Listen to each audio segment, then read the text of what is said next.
नमस्कार, स्वागत है आपका बीटीवी न्यूज में। आपके साथ मैं हूं सना और आइए खबरों की शुरुआत से पहले एक नजर डाल लेते हैं हेडलाइंस पर।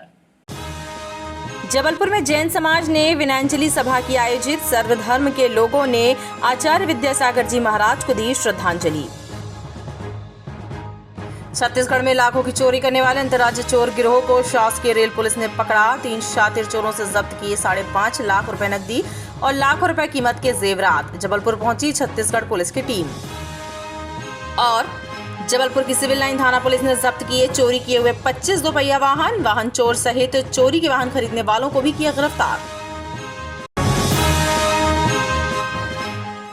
पुलिस अधीक्षक कार्यालय की साप्ताहिक जनसुनवाई में करीब 80 शिकायतकर्ताओं ने शिकायतें दर्ज। जनसुनवाई में आए आवेदकों ने धोखाधड़ी, पारिवारिक विवाद और अलग अलग मामलों की शिकायतें दर्ज कराकर पुलिस अधिकारियों से शिकायतों की जांच और उचित कार्यवाही करने की गुहार लगाई। जिले की पुलिस अधीक्षक कार्यालय में मंगलवार को जनसुनवाई का आयोजन हुआ। पुलिस अधिकारियों ने जनता दरबार में आने वाले शिकायतकर्ताओं की शिकायतों को सुना। जनसुनवाई में शहर और ग्रामीण थाना क्षेत्रों से आए आवेदकों ने धोखाधड़ी, पारिवारिक विवाद, मारपीट, पैसे के लेन देन, जमीनी विवाद और अलग अलग मामलों की शिकायतें पुलिस अधिकारियों के समक्ष दर्ज कराई और उनसे कार्यवाही की गुहार लगाई। ये मेरे पापा हैं, गन गैरेज फैक्ट्री में रहे सर्विस में, तो इन्होंने लॉकडाउन के समय 50,000 रुपये लिए रहे देवेंद्र बहन से। तो डराता रहा, धमकाता रहा, तो इनको वॉलंटियर रिटायरमेंट दिलाए। तो कभी 10,000, कभी 5, कभी ऐसे पैसा इनको ढरका यानी कि लेता रहा। 2020 में इनका पैसा आया तो उनने NFT का जो फॉर्म होता है उसने साइन करा के अपने अकाउंट में पैसा पलटवा लिया। 8,50,000 उनने अपने अकाउंट में पलटवा लिया है। एडवोकेट देवेंद्र बहन है और यानी कि धमकाता रहा कि मैं मार दूंगा, लड़के के संग ऐसा केस लगवा दूंगा कि जीवन भर छूटेगा नहीं। एडवोकेट है और पापा के संग धोखाधड़ी कर रहा है। इनके दिमागी संतुलन सही नहीं रहता। मेरी शादी मक्का नगर 8 नंबर गली जाकिर होटल के पीछे भाई थी 2020 में। लड़की जो कुछ दिन मेरे घर में थी, फिर उसके बाद वो मायके में रुक गई। समाज के हिसाब से प्रयास किया गया, नहीं आई। और जब मैं ले आने का प्रयास किया तो लड़की जो है आने को तैयार नहीं। और लड़की का भाई है जो नौसाद, मेरा साला, वो जो है अभी कुछ दिन पहले ये पोस्टर छपवा के मोहल्ले में चिपका रहा और लोगों से मोबाइल लेकर उनके फेसबुक, इंस्टाग्राम और व्हाट्सएप से शेयर किया। ये मेरे पापा है और मैं हूँ। ये फ़ोटो जो है उनके घर में और मेरे घर में शादी की फ़ोटो है। उसने ये वायरल करा है मेरे पिताजी का नाम और मेरी छवि को ख़राब करने के लिए जगह जगह लोगों से मोबाइल लेके वायरल कर रहा है मेरी छवि को ख़राब करने के। इससे आप क्या चाहते हैं? मैं ये चाहता हूँ इसके ऊपर कड़ी से कड़ी कार्रवाई की जाए। SP साहब के यहाँ मैं आया हूँ और मेरी रिपोर्ट भी डली है थाना हनुमानताल में। जनसुनवाई में पहुंचे कुछ सफाई कामगारों ने एक सफाई कर्मचारी की मृत्यु के बाद उनके परिवार के सदस्यों को अनुकंपा नियुक्ति दिलाने के नाम पर कुछ लोगों के द्वारा 5 लाख रुपए की ठगी करने और पीड़ित परिवार पर झूठा दोषारोपण करने का आरोप लगाया। सफाई कामगारों ने इस मामले की निष्पक्ष जांच कर पीड़ित परिवार को न्याय दिलाने की मांग की। कैंट थाने में मेरा आदमी काम करता था, रवि बिछेल, सफाई का काम करता था। उनकी मृत्यु हुई। इन्होंने मुझे डोरा डाला, मुझे अपने घर से बुलाया। मुझे बुलाकर ही इन लोग ने मुझे चाय पिलाया और चाय पिलाने के बाद मुझे ये नहीं मालूम कि इन लोग मेरे साथ क्या कर रहे हैं। और इन लोग ने मेरे से 5 लाख रुपए लिया। आज कहाँ पहुँचे थे? 5 लाख लिया। आज क्या करने आए? 5 लाख नौकरी लगवाने के लिए 5 लाख लिया राजेश बहन ने नौकरी लगवाने के लिए 5 लाख लिया। थे पैसे आपसे? भैया मुझे ये तारीख नहीं मालूम और ना ही मैं इतनी पढ़ी लिखी हूँ, इसलिए उन लोगों ने मुझे धुर बनाया। समाज के तरफ से, सफाई कामगार समाज के तरफ से माननीय पुलिस अधीक्षक महोदय जी के पास आए थे। जो महिला है गीता बाई, इनके पति सफाई कर्मचारी थे कैंट में। उनकी मृत्यु के बाद इनकी बच्ची की अनुकंपा नियुक्ति के लिए इन्होंने पहल की। तो इनसे जो राजेश बहन, प्रमोद बहन और उनके साथी लोग मिले और उन्होंने इनसे पैसे लिए, जो कि इनके पास पूरे सबूत हैं, पैसे देने से लेकर के सब। इन्होंने पैसे दिए कि मेरी बच्ची का काम जल्दी हो जाएगा, लेकिन नौकरी नहीं लगी। जब इन्होंने अपने पैसे वापस मांगे तो उन्होंने इन पर अनर्गल आरोप भी लगाए। और पुलिस अधिकारियों ने शिकायतकर्ताओं की शिकायतों को सुना और उन्हें आश्वासन दिया कि उनकी शिकायतों का 1 सप्ताह के भीतर निराकरण कर दिया जाएगा। जन सुनवाई में आज लगभग 80 शिकायतें प्राप्त हुई, जिसमें परिवार में आपसी लड़ाई झगड़े संबंधी प्लाट और रजिस्ट्री धोखाधड़ी संबंधी, मारपीट संबंधी, कहीं कहीं थानों में FIR न लिखे जाने संबंधी और कई पारिवारिक और सामाजिक ऐसे मामलों की शिकायत आई, जिसको हमने संज्ञान में ले लिया है और सभी थाना प्रभारी और राजपत्रित अधिकारियों को ये जांच दे रहे हैं। और आजकल शुक्रवार, शनिवार, रविवार 3 दिवस सभी थाना प्रभारियों को केवल जन सुनवाई की शिकायतों का निराकरण बाबत निर्देशित भी किया गया है, जिससे यहाँ पर जो शिकायतों की संख्या है वो घट रही है और शिकायतों में त्वरित निराकरण पाए जा रहे हैं। और आज की जितनी शिकायतें हैं सभी थाना प्रभारियों को दे दी गई। जन सुनवाई में करीब 80 शिकायतें दर्ज की गईं। ग्राम पंचायतों से हटकर नगर निगम की सीमा में शामिल हुए क्षेत्रों के निवासियों को वर्षों बाद भी मूलभूत सुविधाएं प्राप्त नहीं हो रही हैं। अमखेरा से आए लोगों ने नगर निगम की जन सुनवाई में शिकायत की है कि कई इलाके सड़क, नाली, पानी जैसी बुनियादी सुविधाओं से वंचित हैं।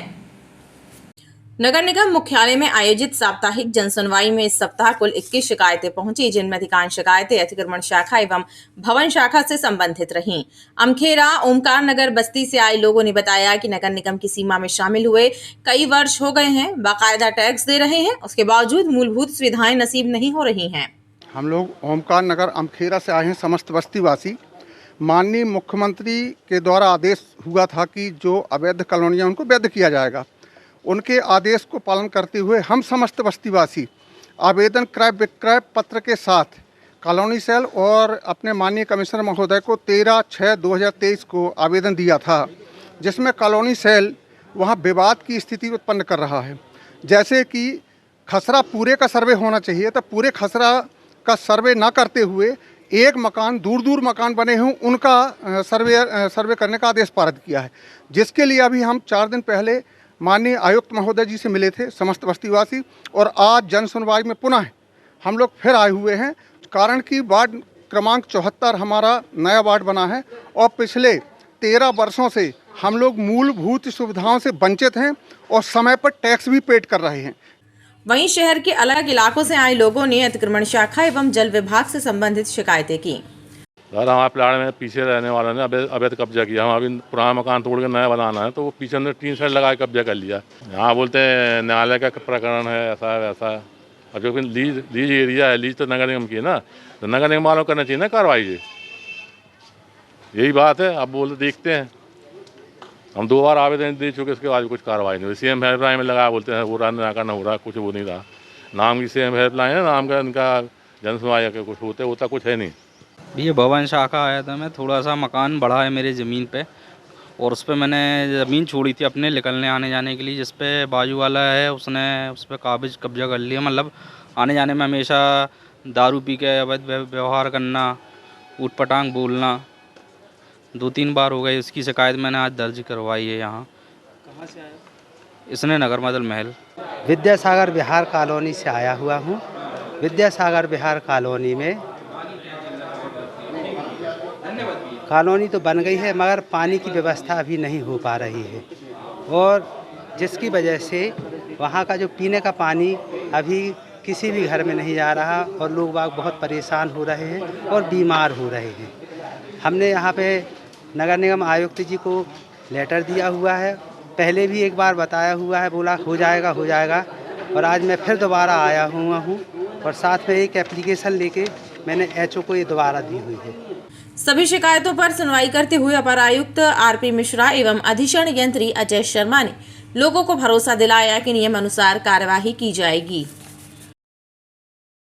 अपने उत्कृष्ट आध्यात्मिक ज्ञान और धर्म चेतना के लिए पूरी दुनिया में अलग पहचान रखने वाले पूज्य संत विद्यासागर जी को विनयाञ्जलि अर्पित करने एक सभा का आयोजन गोल बाजार मैदान में किया गया। इस सभा में सभी जाति धर्म के लोगों ने आचार्य श्री को भावभीनी श्रद्धांजलि अर्पित की।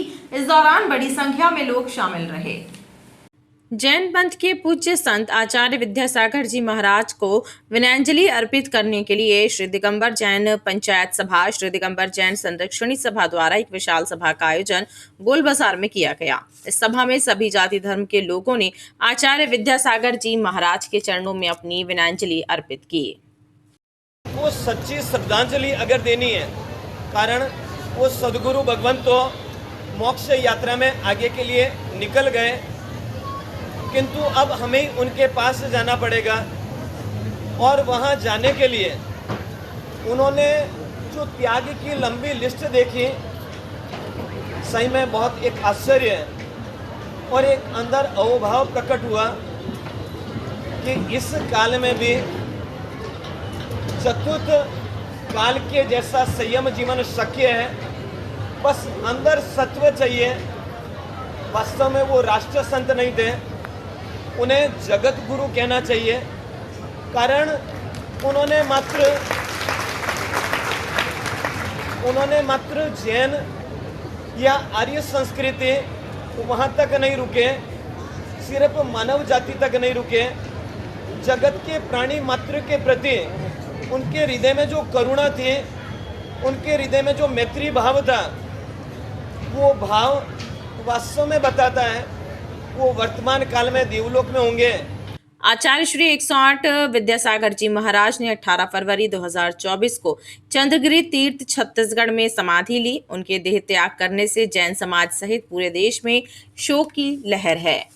लोगों का मानना है कि आचार्य श्री के उपदेश संपूर्ण मानव जाति के लिए हमेशा कल्याण का मार्ग प्रशस्त करते रहेंगे।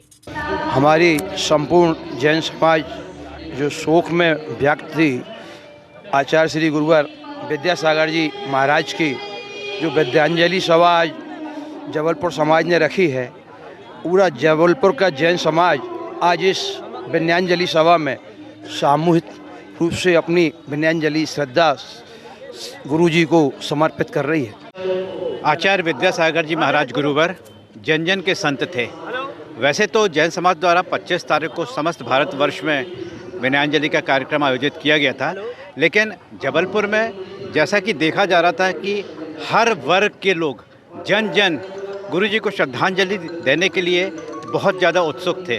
तो सबकी भावना का ध्यान रखते हुए दिगंबर जैन पंचायत सभा ने आज का मंगलवार का दिन चुना।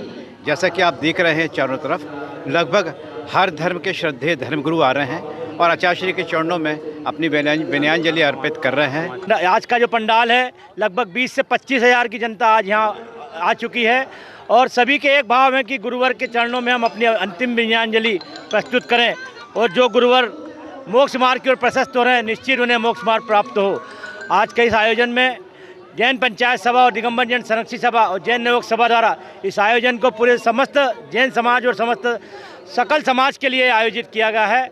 आचार्य श्री विद्यासागर जी ने अपने जीवन काल में गौ सेवा, मातृभाषा हिंदी, बालिका शिक्षा, आयुर्वेद, हथकरघा जैसे कई विषयों पर उल्लेखनीय कार्य करते हुए समाज को मार्गदर्शन प्रदान किया है। उनके अनमोल वचन दुनिया के कल्याण का मार्ग प्रशस्त करते रहेंगे। छात्र छात्राओं की समस्याओं को लेकर मध्य प्रदेश छात्र संगठन ने श्री राम इंजीनियरिंग कॉलेज का घेराव किया। छात्र संगठन का कहना है कि इवेंट के नाम पर छात्रों से पैसों की वसूली की जाती है और कॉलेज के सुरक्षा गार्ड विद्यार्थियों से अभद्रता करते हैं। एमपी स्टूडेंट यूनियन द्वारा श्री राम इंजीनियरिंग कॉलेज का घेराव किया गया। इस दौरान कॉलेज परिसर छावनी बना रहा। पुलिस ने प्रदर्शनकारियों को गेट पर ही रोक लिया। उन्हें कॉलेज परिसर में प्रवेश करने नहीं दिया गया। इस दौरान कॉलेज के सामने देर तक हंगामा मचा रहा।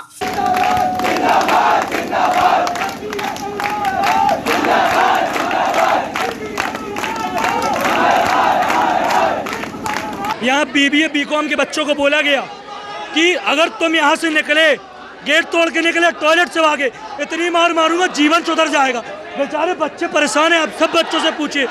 आज यहाँ पे चेयरमैन की जो यहाँ पे HOD है बीबीए डिपार्टमेंट का, उसने बोला इतनी मार मारूंगा सुधर जाओगे। मध्य प्रदेश छात्र संघ ज्ञापन देने आया रहा, उसका कारण बच्चों को बंद करके रखा गया। लाठी भी मारी गई। आदित्य पांडे और 2 भाई लोग और हैं।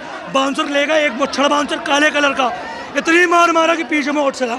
छात्र संगठन का कहना है कि बीबीए बीकॉम के विद्यार्थियों से अधिक फीस वसूली जा रही है। शिकायत करने पर सुरक्षा कर्मियों से लेकर कॉलेज प्रबंधन तक विद्यार्थियों से दुर्व्यवहार करता है, लेकिन भविष्य खराब हो जाने के डर से विद्यार्थी शिकायत तक नहीं कर पाते हैं। कृषि उपज मंडी में व्याप्त समस्याओं को लेकर थोक आलू प्याज व्यापारी संघ ने एक मांग पत्र क्षेत्रीय विधायक को सौंपा है, जिसमें मांग की गई है कि मंडी में सफाई, पानी और यातायात की समुचित व्यवस्था कराई जाए। सुविधाओं के अभाव में व्यापार कर पाना कठिन हो रहा है। कृषि उपज मंडी में थोक आलू प्याज व्यापारी संघ की एक बैठक आयोजित हुई, जिसमें उपस्थित क्षेत्रीय विधायक अभिलाष पांडे को मंडी में व्याप्त समस्याओं से अवगत कराया गया। साथ ही मांग की गई कि सफाई, पानी एवं आवागमन की व्यवस्थाएं दुरुस्त कराई जाएं। उस पर आप मंडी में बात करके उसको हल करेंगे तो बहुत अच्छा। सफाई व्यवस्था है, पानी की निकासी ही नहीं है भाई साहब यहाँ पे, मतलब जहाँ भी देखेंगे पानी भर जाता है, साफ सफाई देखो जिस रूप से होनी चाहिए उससे नहीं होती। व्यापारियों की समस्याओं का समाधान हो, साथ ही मंडी बोर्ड की ऐसी कौन सी जिम्मेदारियां हैं, उन सारे विषयों को लेकर आज व्यापारियों ने बात कही है। व्यापारियों के बहुत अच्छे सुझाव हैं मंडी के विकास के लिए भी और मंडी के अंदर की सुविधाओं को बढ़ाने के लिए भी। अभी व्यापारियों के हित को देखते हुए और ट्रैफिक को देखते हुए ITI से दीनदयाल तक का ओवरब्रिज आदरणीय मुख्यमंत्री जी ने पास किया है। साथ ही हम 29 तारीख के दिन मंडी के सामने 6 करोड़ रुपए की लागत से एक लिंक रोड बना रहे हैं, जिसमें व्यापारियों को उसका लाभ भी मिलने वाला है और इसी दिशा से आगे और व्यापारियों ने अपने सुझाव दिए हैं। मैं संबंधित अधिकारियों के साथ बहुत जल्दी एक मीटिंग कर और व्यापारियों को लाभ पहुंचाने के लिए कौन कौन से ऐसे काम हो सकते हैं जो व्यापारियों के, जनता के हित में किया जा सकता है। उत्तर मध्य विधानसभा व्यापारिक केंद्र विधानसभा है, इसलिए व्यापारियों के लिए हम आगामी समय में अच्छी योजनाओं के साथ उनके उत्थान के लिए प्रयास करेंगे। विधायक ने व्यापारियों को भरोसा दिलाया कि समस्याओं को दूर करने हर संभव प्रयास किए जाएंगे। छत्तीसगढ़ राज्य के राजनांदगांव जिले के एक सूने घर में लाखों रुपए की चोरी करके फरार हुए 3 शातिर चोरों को GRP जबलपुर की टीम ने Jabalpur railway station platform number 6 के पास से गिरफ्तार किया। इनसे पुलिस ने करीब 6 लाख रुपए कीमत के सोने चांदी के जेवरात और 5,61,000 रुपए नकदी जब्त की है। जबलपुर शासकीय रेल पुलिस और RPF की CID विंग ने अंतर्राज्यीय चोर गिरोह का पर्दाफाश किया है। पुलिस ने उत्तर प्रदेश के अलग अलग शहरों में रहने वाले 3 शातिर चोरों राजा खान, फिरोज खान और शाहरुख खान को मुख्य रेलवे स्टेशन के प्लेटफॉर्म नंबर 6 के पास से गिरफ्तार किया। पुलिस ने इनसे 5.5 लाख रुपए से ज्यादा की नकदी और करीब 6 लाख रुपए कीमत के सोने चांदी के आभूषण बरामद किए हैं। रेल पुलिस के अधिकारियों ने बताया कि हाल ही में छत्तीसगढ़ राज्य के राजनांदगांव जिले के अंतर्गत थाना बसंतपुर में एक सूने घर में लाखों की चोरी की वारदात घटित हुई थी। इस घटना की जानकारी छत्तीसगढ़ पुलिस ने रेल पुलिस से शेयर की थी और पुलिस से एक मोबाइल नंबर शेयर किया था। रेल पुलिस की टीम ने मोबाइल नंबर को साइबर टीम की मदद से ट्रेस किया और चोरों की लोकेशन मिलते ही आरोपियों को दबोच लिया। लोकेशन ट्रेस करते हुए पुराना बस स्टैंड होते हुए दीनदयाल नया बस स्टैंड तक जानकारी मिली। फिर वहाँ से उनका लोकेशन स्टेशन जबलपुर का मिलने पर पीछा करते हुए हमारी टीम जबलपुर स्टेशन पर आई, जहाँ पर बताई हुई हुलिया के अनुसार 3 व्यक्ति अपने प्लेटफॉर्म 6 के पास मिले, जिनको पुलिस के द्वारा घेराबंदी कर पकड़कर थाना लाया गया। उनसे पूछताछ पर उन्होंने राजनांदगांव के बसंतपुर थाना क्षेत्र अंतर्गत चोरी करना बताया, जिनके पास से काफ़ी मात्रा में गहने और नकदी मिले थे। गहने लगभग 6 लाख के ऊपर के थे और नकदी करीब 5,63,500 रुपये मिले थे। क्या नाम बताया, कहाँ के रहने वाले? इसमें आरोपी एक है राजा खान है, पिता सफदर खान है, ये बदायूं जिला का है। फिरोज खान है, ये मुजफ्फरनगर का है और शाहरुख खान भी बदायूं का है, यूपी का। पुलिस ने आरोपियों की गिरफ्तारी की जानकारी छत्तीसगढ़ पुलिस से शेयर की, जिसके बाद छत्तीसगढ़ पुलिस की टीम भी GRP थाने जबलपुर पहुंची और आरोपियों से पूछताछ करते हुए मामले में आरोपियों की विधिवत गिरफ्तारी की। गढ़ा थाना क्षेत्र त्रिपुरी चौक के पास किराना दुकान के बाहर बमबाजी करके दहशत फैलाने के बाद फरार हुए एक आरोपी को गढ़ा थाना पुलिस ने गिरफ्तार किया है। पुलिस ने आरोपी से चाकू भी बरामद किया है और उसके विरुद्ध आर्म्स एक्ट का मामला पंजीबद्ध कर न्यायालय में पेश करते हुए आरोपी को जेल भेज दिया है। गढ़ा पुलिस ने जानकारी देते हुए बताया कि बीते 17 फरवरी को त्रिपुरी चौक के पास एक किराना दुकान में बाइक सवार नकाबपोश युवक ने बम फेंककर दहशत फैला दी थी। जांच के दौरान पुलिस को पता चला था कि घटना को साहिल वाल्मीकि ने अंजाम दिया, तभी से पुलिस उसकी तलाश कर रही थी। पुलिस ने साहिल को सर्वेंट क्वार्टर के पास पकड़ा और उससे एक चाकू भी बरामद किया। कल रात में गश्त के दौरान मेडिकल सर्वेंट क्वार्टर के पास एक व्यक्ति संदिग्ध अवस्था में घूमते हुए मिला, जिसे घेराबंदी करके पकड़ा, जिसका नाम साहिल वाल्मीकि था, जिसके पास एक चाकू बरामद हुआ है, जिसने 25 आर्मसेट के तहत कार्रवाई की है। इसके पूर्व में त्रिपुरी चौक पर किराने की दुकान के बाहर इसने स्वरबार सुतली बम फेंककर दहशत फैलाने की कोशिश की थी, जिसमें भी इसके विरुद्ध प्रकरण पंजीबद्ध किया था। उस मामले में भी इसकी गिरफ्तारी की गई है। आरोपी को गिरफ्तार करके माननीय न्यायालय के समक्ष पेश किया गया, जो अभी वर्तमान में केंद्रीय जेल जबलपुर में निरुद्ध है, और इसके विरुद्ध और भी जांच की जा रही है। पुलिस ने आरोपी को न्यायालय के समक्ष पेश करते हुए जेल भेज दिया है। ऑनलाइन फ्रॉड करके एक महिला के खाते से निकाली गई 1,40,000 रुपए की रकम दोबारा महिला के खाते में वापस आ गई। कुछ दिन पहले गढ़ा फाटक में रहने वाली एक महिला से ऑनलाइन फ्रॉड हुआ था और उसके खाते से रकम निकाल ली गई थी। महिला ने लाडगंज थाने में घटना की शिकायत दर्ज कराई थी। देश और प्रदेश में साइबर फ्रॉड के मामले लगातार बढ़ रहे हैं। ठग ऑनलाइन फ्रॉड करके लोगों के खातों से हजारों लाखों रुपए निकाल रहे हैं। ऐसी ही एक घटना गढ़ा फाटक निवासी लता गुप्ता नामक महिला के साथ घटित हुई। बीते 12 फरवरी को ठगों ने उनके खाते से ऑनलाइन फ्रॉड करके 3 बार में लगभग 1,40,000 रुपए निकाल लिए। मैसेज के माध्यम से लता शुक्ला को खाते से पैसा निकलने की जानकारी मिली। तत्काल इस घटना की शिकायत उन्होंने लाडगंज थाने में दर्ज कराई। पुलिस ने शिकायत दर्ज करने के बाद साइबर एक्सपर्ट की मदद ली और साइबर सेल की मदद से खाते को होल्ड करा लिया, जिसके बाद खाते से निकाली गई पूरी रकम अब पीड़िता के खाते में वापस करा दी गई है। लता गुप्ता निवासी गढ़ा फाटक थाना उपस्थित आकर एक लिखित आवेदन पेश किया। उसने बताया कि दिनांक 11/2/2024 की रात्रि में 2 से 3 बजे के बीच मेरे पास एक मैसेज आया। मैसेज में पहले ट्रांजेक्शन में 80,000 रुपये, दूसरे में 19,000 रुपये, तीसरे में 40,000 रुपये, ऐसे कुल मेरे खाते से 1,40,000 रुपये ट्रांजेक्शन हो गया था, जिसकी उसने लिखित आवेदन पेश किया था। उसको लेकर हमने उसकी जांच किया। जांच के दौरान उसको साइबर सेल पहुंचाया और उसी में तत्काल उस पर कार्रवाई की गई। साइबर सेल को भी मतलब अपना अमित पटेल को फ़ोन किया इस संबंध में, और उसने तत्काल उस पर कार्रवाई करके उनके आज दिनांक को पैसे पूरे वापस 1,40,000 उनके खाते में आ गए। साइबर में जैसे किया था तो उसको होल्ड कर दिया था पैसे को, तो तत्काल उनके खाते में वापस पैसे आ गए। यहाँ पे जितने लोग भी मुझे मिले, सब ने मुझे बहुत हेल्प की। मेरी एप्लीकेशन, मेरी कंप्लेंट पर उन्होंने पूरा सील भी लगा के, और उसी रात मुझे सर ने साइबर सेल के एक सर से बात कराई, पटेल सर से बात कराई मेरी, और फिर मैं उतनी रात में ही कंप्लेंट की कॉपी देने वहाँ गई। दूसरे दिन मैंने बैंक में कॉपी दी, बैंक में कंप्लेंट दर्ज कराई, और इस तरह से मतलब सर ने मुझे ये भी कहा था कि मैं पर्सनली ध्यान रखूँगा इस चीज़ का कि आपका जल्दी से जल्दी पैसा वापस आ जाए। और उन्होंने मेरे सामने फ़ोन भी कराया, बात भी की। सेकेंड डे उन्होंने बात की वहाँ जाके, और इस तरह से शायद आज 15 दिन ही हुए हैं सर, मुझे पैसे मेरे वापस आ गए हैं मेरे अकाउंट में। 1,40,000 समथिंग गए थे मेरे, पूरे पैसे वापस आ गए हैं। कल शाम को मेरे पास मैसेज आया था, तो मैं तो बिल्कुल मतलब भौचक हो गई थी कि ये कैसे एकदम से मैसेज आ गया, ये अचानक पैसे इतने आ गए। जबकि सब ने मुझे कहा था मेरा लग जाएगा पैसा आने में, अभी सब प्रोसेस होएगा, RBI के थ्रू जाँच होएगी, इंक्वायरी होएगी, फिर जाके पैसा आपका मिल पाएगा। अभी और किसी का मिलता भी नहीं है पैसा बोले, लेकिन मुझे पूरी उम्मीद थी।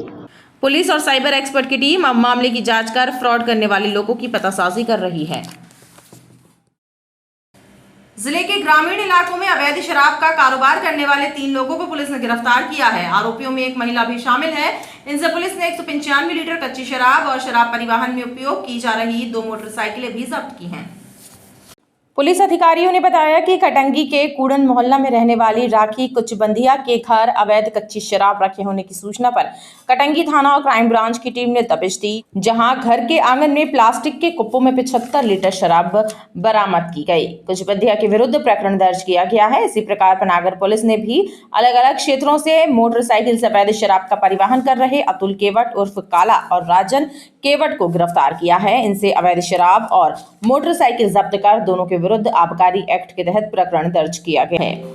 थाना प्रभारी कटंगी को कूड़न मोहल्ले में लगातार कच्ची शराब बेचने की शिकायत मिल रही थी। कल जब रेड किया गया तो वहां पर एक राखी कुचबंधिया नाम की महिला के कब्जे से 75 लीटर कच्ची शराब जब्त की गई है। उसको गिरफ्तार कर लिया गया और आगे की कार्रवाई की जा रही है। संजीवनी नगर थाना क्षेत्र के अंतर्गत आने वाले बट्टा दद्दा मैदान के पास एक स्ट्रीट फीमेल डॉग को गोली मारने का मामला सामने आया है। पशु प्रेमी बीमार हालत में मिली फीमेल डॉग को जब इलाज के लिए अस्पताल ले गए और उसका एक्सरे कराया, तब फीमेल डॉग की पसली में गोली फंसी होने की बात सामने आई। संजीवनी नगर थाना क्षेत्र के अंतर्गत आने वाले बट्टा दादा मैदान क्षेत्र में बीमार हालत में मिली एक फीमेल स्ट्रीट डॉग को गोली मारने का मामला सामने आया है। पशु प्रेमियों द्वारा कराए गए एक्सरे में स्ट्रीट फीमेल डॉग की पसली में गोली फंसे होने का खुलासा हुआ। इस मामले के सामने आने के बाद पशु प्रेमियों ने संजीवनी नगर थाने में शिकायत दर्ज कराई और फीमेल स्ट्रीट डॉग की मौत के बाद पुलिस से पोस्टमार्टम कराने और दोषियों का पता लगाकर कार्यवाही करने की मांग की। ये फीमेल मेरे को बड्डे दादा ground medical college doctors colony में है, वहाँ मिली थी। ये बीमार थी, मैं इसको डॉक्टर के यहाँ ले गई। 24/7 एनिमल्स हॉस्पिटल है नेपियर टाउन में, वहाँ मैंने इसका इलाज शुरू कराया। ये थोड़ी सी ठीक हुई, फिर कुछ दिनों में ये फिर बीमार हो गई। फिर एक्सरे में ब्लड टेस्ट में आया कि इन्फेक्शन फैला हुआ है बहुत। एक्सरे में आया कि इसके पसलियों में छर्रा फंसा हुआ है। फिर ऑपरेशन होना था इसका इमीडिएट, लेकिन हीमोग्लोबिन बहुत डाउन था, इसलिए इसको ऑपरेट नहीं किया जा सका। इसको ब्लड लगाया, उसके अगले दिन ही एक्सपायर हो गई। मेरा निवेदन है कि जिन्होंने इसको मारा, ये हो सकता है वो चिड़िया मारते हैं जो गन, उससे मारा हो, जो भी हो, इनको भी जीने का हक है। जो पृथ्वी पे आया है सबको जीने का हक है, मगर इंसान सोचता है कि केवल हम जिए। ये मूक प्राणी, ये बेचारी बेजुबान, इतनी सीधी सादी डॉगी, इसने किसी का क्या बिगाड़ा था।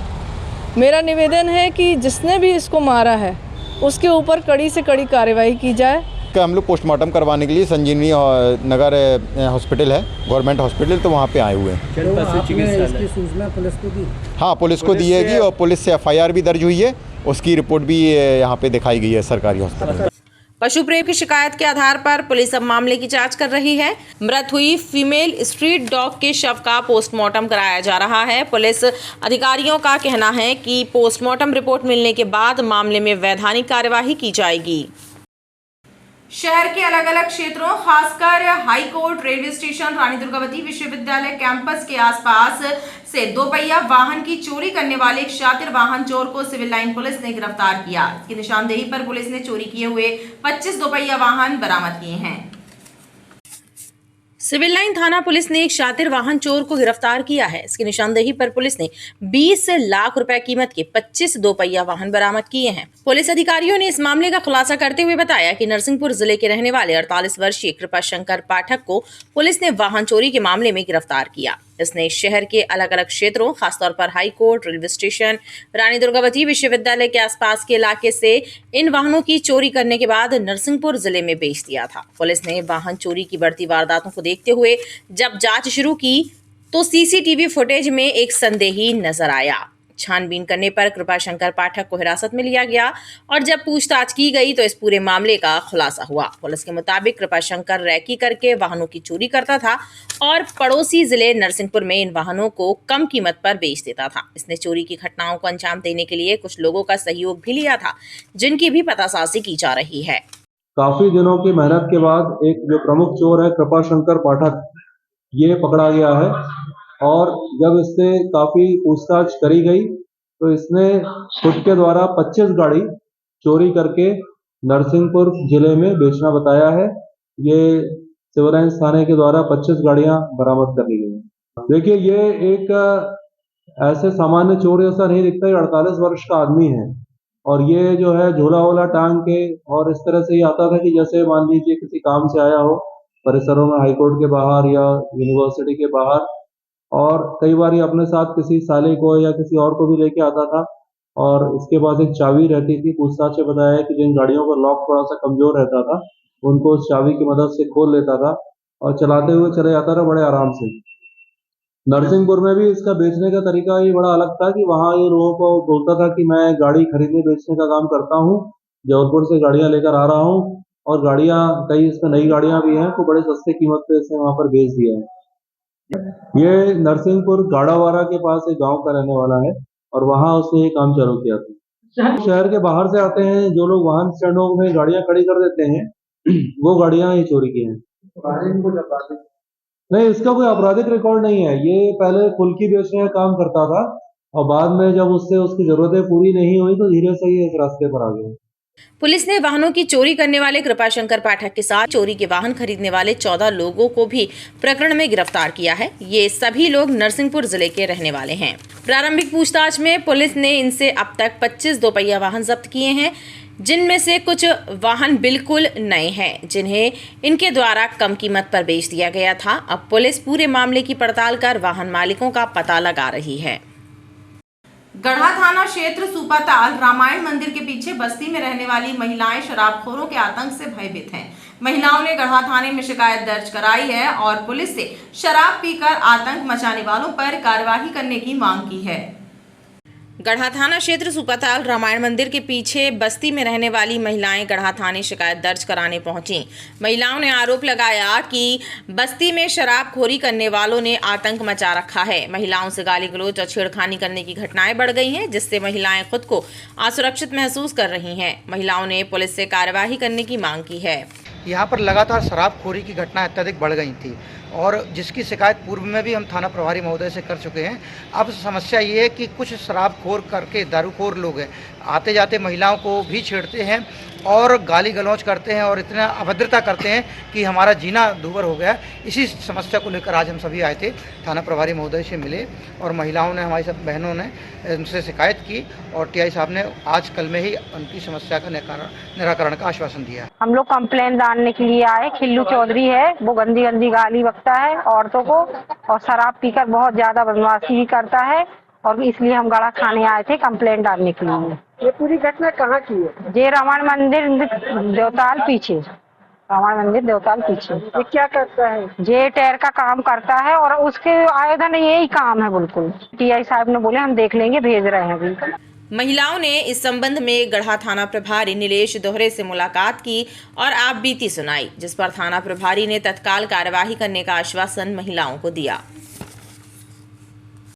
और खबरों का सिलसिला लगातार जारी रहेगा। आप देखते रहिए BTV न्यूज।